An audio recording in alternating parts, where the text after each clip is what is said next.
Hello guys. අද අපි කතා කරන්න යන්නේ 2025 ඔක්තෝබර් මාස 14 වෙනිදායින් පස්සේ Windows 10 වලට මොකක්ද වෙන්න යන්නේ කියලා. Microsoft ආයතනය නිල වශයෙන් සඳහන් කරනවා 2025 ඔක්තෝබර් මාසේ 14 වෙනිදායින් පස්සේ එයාලා Windows 10 වලට දෙන ඔක්කොම අප්ඩේට්ස් ටික නිල වශයෙන්ම නවත්තනවා කියලා. ඒ දවසින් පස්සේ ලෝකයේ බහුලව භාවිතා වුණු ඔපරේටින් සිස්ටම් එකක ඉතාමත් සාර්ථක යුගය අවසන් වෙන බව ඔවුන් නිල වශයෙන්ම ප්‍රකාශ කරලා තියෙනවා. අපි කතා කරොත් Windows 10 රිලීස් කරන්න යාලා 2015 ජූලි 29 වෙනිදා. ඒක Windows 7 වල පුරුදුකම සහ Windows 8 වල ආපු විශේෂාංගත් එක්ක තමයි ජනතාව අතරට එයාලා රිලීස් කරන්නේ.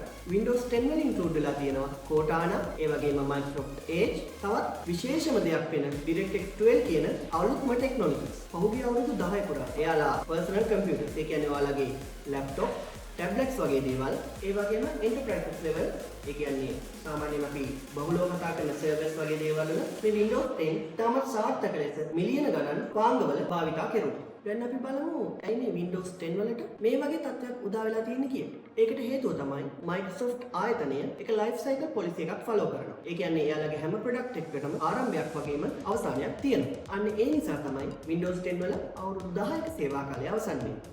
දැන් අපි බලමු Windows 10 වලට ඉස්සරහට මොකක්ද වෙන්න යන්නේ කියලා. 2025 ඔක්තෝබර් 14 වෙනිදාගෙන් පස්සේ වෙනද වගේම ඔයාගේ PC එක සාර්ථකව වැඩ කරත් ඔයාගේ PC එකට එන security update, feature update සහ technical support එක සම්පූර්ණයෙන්ම යාලා නවත්තලා දාන්න තීරණය කරලා තියෙනවා. අන්න ඒ හේතුව නිසා ඔයාගේ Windows 10 operating system එක security එකක් නැති operating system එකක් බවට පත් වෙනවා. දැන් අපි බලමු මේ සිදුවීමත් එක්ක ඔයාලට ඊළඟට යන්න තියෙන options මොනවද කියලා. පළවෙනි option එක තමයි Windows 11 වලට update වෙන එක. දෙවෙනි option එක තමයි ඔයාලට වෙන operating system එකකට change වෙන්න. දැන් අපි බලමු ඔයාලා Windows 11 වලට update වෙන්න ඉන්නවා නම් ඔයාලගේ PC එකේ තියෙන ඕන requirement මොනවද කියලා. පළවෙනි requirement එක තමයි ඔයාගේ processor එක. ඔයාගේ processor එක 1 GHz ඊට වැඩි 64-bit CPU එකක් වෙන්න ඕනේ. ඒ වගේම මේ processor එකේ cores දෙකක් හෝ ඊට වැඩි සංඛ්‍යාවක් අනිවාර්යෙන්ම තියෙන්න ඕනේ.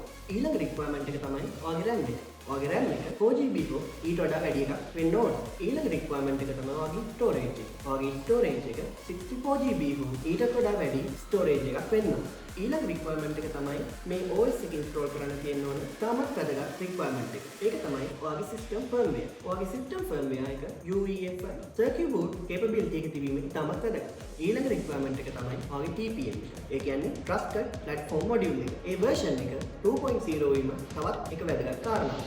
ඒ වගේම ඊළඟ requirement එක තමයි ඔයාගේ graphic card එක. ඔයාගේ graphic card එක DirectX 12 වලට compatibility වෙන්න ඕන. ඒ වගේම WDDM 2.0 driver එක latest version එකට අප්ඩේට් වෙලා තියෙන්නත් ඕන.